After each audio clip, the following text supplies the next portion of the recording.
दोस्तों, बड़े होते बच्चे यदि माता पिता का सहारा बनने के बजाय उन्हें परेशान करने लगे, उन्हें प्रताड़ित करने लगे, उनके साथ दुर्व्यवहार और मारपीट करने लगे, तो ऐसे कंडीशन के अंदर वरिष्ठ नागरिकों के पास क्या कानूनी अधिकार होते हैं?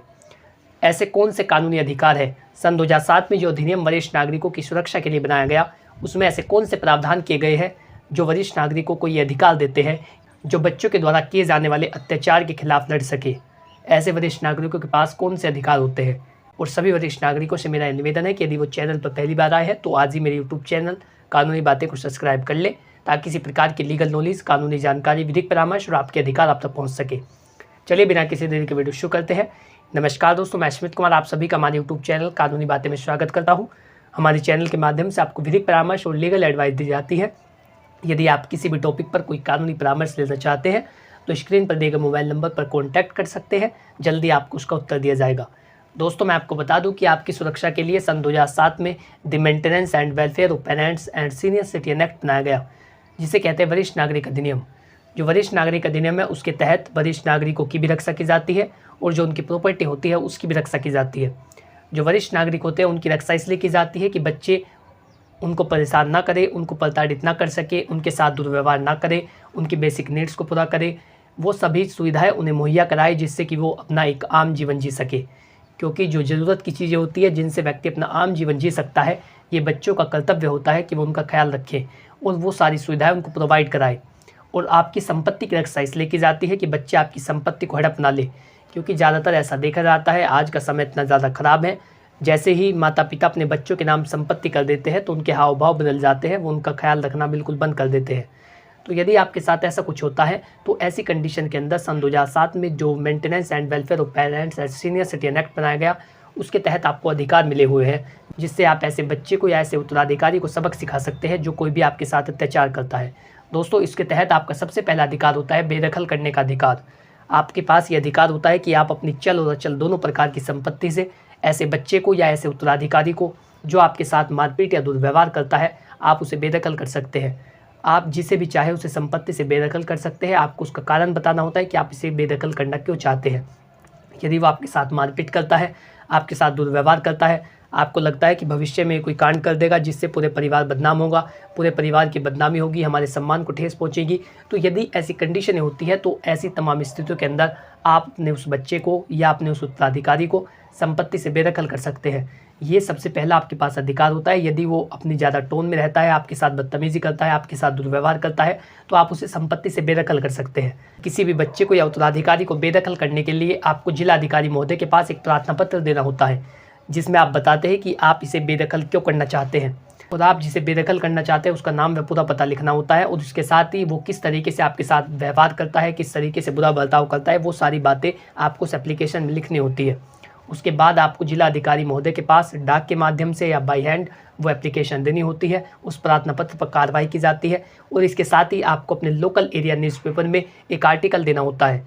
आपको एक सूचना देनी होती है जिसमें आप ये बताते हैं कि मैंने अपने इस बच्चे से या अपने इस उत्तराधिकारी से ये मेरा ये लगता है और मैंने इससे अपने सारे संबंध विच्छेद कर दिए हैं। मेरी चल और अचल दोनों प्रकार की संपत्ति से भविष्य में इसका कोई लेना देना नहीं है। और यदि आप ऐसा लिख देते हैं और एक एप्लीकेशन जिला अधिकारी महोदय के पास दे देते हैं तो ऐसी कंडीशन के अंदर आपके उस बच्चे का अधिकार आपकी संपत्ति में बिल्कुल खत्म हो जाता है और ना ही भविष्य में उसे उस संपत्ति से कुछ मिलेगा।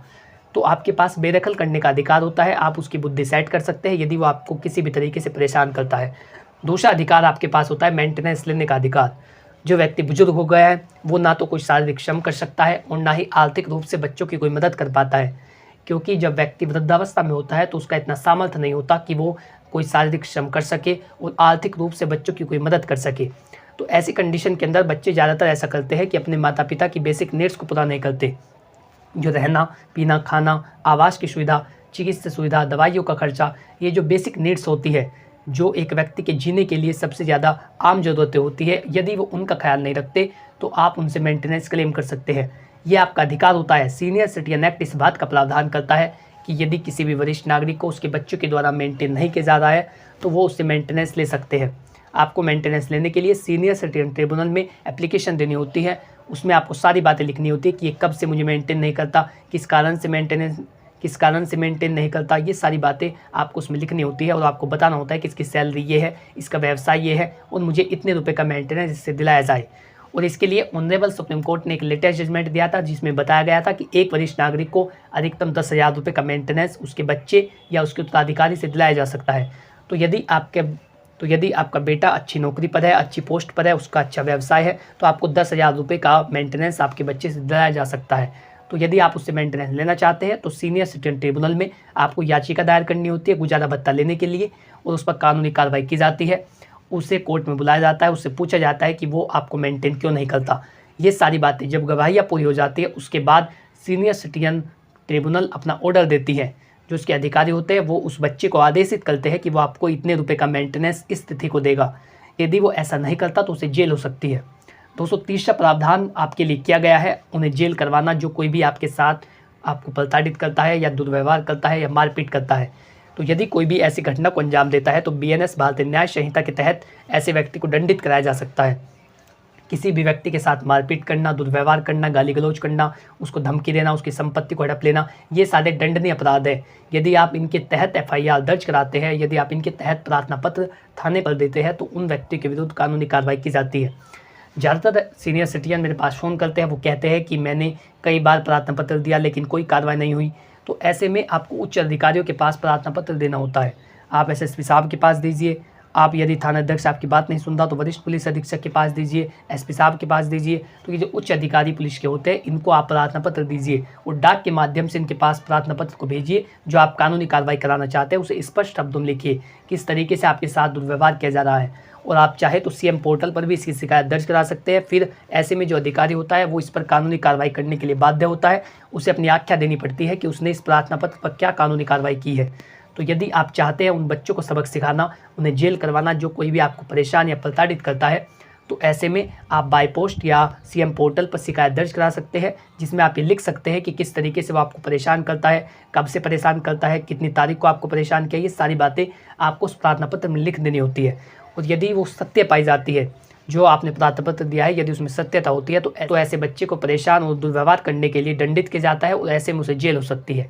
तो ये आपके लिए तीसरा प्रावधान किया गया है। और दोस्तों चौथा प्रावधान जो सबसे ज़्यादा इंपॉर्टेंट है आज के समय में, जो वरिष्ठ नागरिक होता है, जैसे माता पिता जब अपनी वृद्धावस्था में आते हैं तो अपनी सारी संपत्ति जो उन्होंने अपने जीवन भर की कमाई से इकट्ठा की है अपने बच्चों के नाम बांट देते हैं कि भाई तू इस संपत्ति को रख ले, तू इस संपत्ति को रख ले। ऐसे करके वो अपनी सारी संपत्ति बांट देते हैं। लेकिन जैसे ही बच्चों के नाम संपत्ति आती है और वो बच्चे मोटी बुद्धि के होते हैं, वो अपने माता पिता के साथ दुर्व्यवहार करना शुरू कर देते हैं। उन्हें इतना ख्याल नहीं रहता कि मेरे माता पिता ने मुझे पाल पोस करके बड़ा किया है।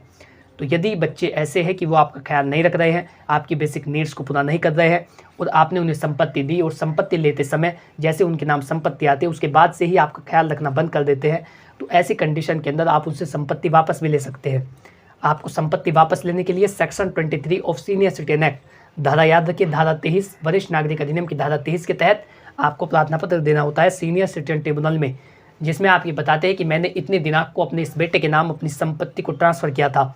उस संपत्ति का विवरण लिखिए, सारी बातें उसमें लिखिए कि कितनी तारीख को आपने संपत्ति ट्रांसफ़र की थी और उसमें बताइए कि जैसे इसके नाम संपत्ति आई है इसके हाव भाव बदल गए हैं, ये मेरी बेसिक नीड्स को पूरा नहीं कर रहा है, मेरे साथ मारपीट या दुर्व्यवहार कर रहा है और मैं चाहता हूँ कि ये जो मेरी संपत्ति है ये मुझको वापस दिलाई जाए।